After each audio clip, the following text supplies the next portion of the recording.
মাঝপথে মুস্তাফিজুর রহমান বাংলাদেশে ফিরে আসলেও হাজার হাজার কোটি টাকা নিয়ে আসবেন বাংলাদেশে, আর সেটি তার পাওনা এবং বাংলাদেশেরও অনেক উপকার হবে। বাংলাদেশ ক্রিকেট বোর্ড বিসিবি অনাপত্তিপত্র না দেওয়ায় ইন্ডিয়ান প্রিমিয়ার লিগের আইপিএল এর পুরো মৌসুম খেলা হচ্ছে না মুস্তাফিজুর রহমানের। আসন্ন জিম্বাবুয়ে সিরিজের জন্য দেশে ফিরে আনা হচ্ছে কাটার মাস্টারকে। বিশ্বকাপের প্রস্তুতিতে খর্বশক্তির জিম্বাবুয়ে নাকি আইপিএলে ভালো, এ নিয়ে নেট দুনিয়া চলছে বিতর্ক। তবে এই আইপিএল পুরো মৌসুম খেলতে না পারায় আর্থিকভাবে বড় ক্ষতির মুখে পড়ছে টাইগার এই পেসার। এখন প্রশ্ন হচ্ছে, অর্ধেক আইপিএল খেলে কত টাকা পাবেন মুস্তাফিজ? আইপিএল থেকে নাম প্রত্যাহার করে নেন সাকিব আল হাসান। দুবাইয়ে হওয়া মিনি নিলামে দল পাননি লিটন দাস সহ বেশ কয়েকজন। তবে ভিত্তিমূল্য 2 কোটি রুপিতে তাকে দলে বেঠায় চেন্নাই সুপার কিংস। চলমান 17তম আসরে বাংলাদেশের একমাত্র প্রতিনিধি তিনি, আর চেন্নাইয়ের জার্সিতে রয়েছেন দুর্দান্ত ফর্মে। 5 ম্যাচে শিকার করেছেন 10 উইকেট।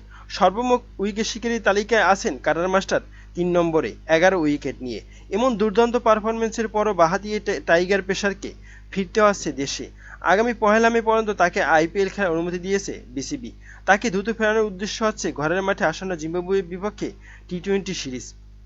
কিন্তু অনাপত্তিপত্র না পাওয়ায় পুরো মৌসুম খেলা হচ্ছে না তার, ফলে স্বাভাবিকভাবেই নিলামের পুরো টাকা পাবেন না টাইগার পেসার। 2 মে দেশে ফেরায় আর্থিকভাবে বড় ক্ষতির মুখে পড়বেন মুস্তাফিজ। আইপিএলের পারিশ্রমিকের নিয়ম গ্রুপ পর্বের 14টি ম্যাচ খেলার মতো অবস্থায় থাকলে পুরো টাকাটাই পেতেন তিনি, আর ম্যাচ কম খেললে আনুপাতিক হারে পাবেন পারিশ্রমিক। সেই হারে প্রতি ম্যাচে তিনি পারিশ্রমিক পাচ্ছেন 18,72,000 টাকা করে, কিছু বেশি। এই সঙ্গে দৈনিক ভাতা, ব্যক্তিগত ম্যাচ সেরার পুরস্কার, উইনিং বোনাস সহ আইপিএলে আরও অর্থ আয়ের উৎস রয়েছে।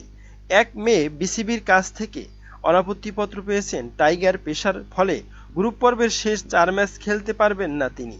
এতে ভিত্তিমূল্য 2 কোটি রুপি থেকে প্রায় 72 লাখ রুপি পাবেন না মুস্তাফিজ। অর্থাৎ এবারের আইপিএল থেকে 1 কোটি 28 লাখের কিছু বেশি আয় হবে কাটার মাস্টারের।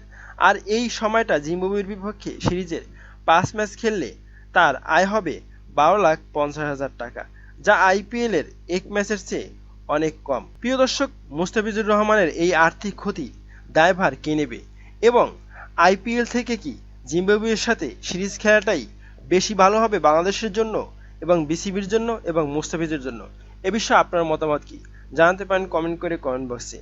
এবং মুস্তাফিজুর রহমানকে যে এত তড়িঘড়ি করে জিম্বাবুয়ের বিপক্ষে খেলতে আনা হচ্ছে, জিম্বাবুয়ের খেলোয়াড়ের থেকে ভালো ভালো খেলোয়াড় রয়েছে আইপিএলে, আর সেখান থেকে কেনই বা মুস্তাফিজুর রহমানকে এত তড়িঘড়ি করে আনা হচ্ছে? মুস্তাফিজুর রহমান যখনই একটু ভালো করে, যখনই একটু তিনি সুযোগ পায়, তখনই বাংলাদেশ ক্রিকেট বোর্ড বিসিবি তার উপরে চেপে বসে। আর এজন্যই মুস্তাফিজুর রহমান যখন ভালো খেলছে তখনই তাকে নিয়ে আবার জিম্বাবুয়ের বিপক্ষে সিরিজ ঘোষণা করে এবং তাকে দিয়ে জিম্বাবুয়ের বিপক্ষে সিরিজ খেলানো হবে। এই বিষয়ে আপনার মতামত কি? আপনার মতামত জানাতে পারেন কমেন্ট করে কমেন্ট বক্সে। ধন্যবাদ।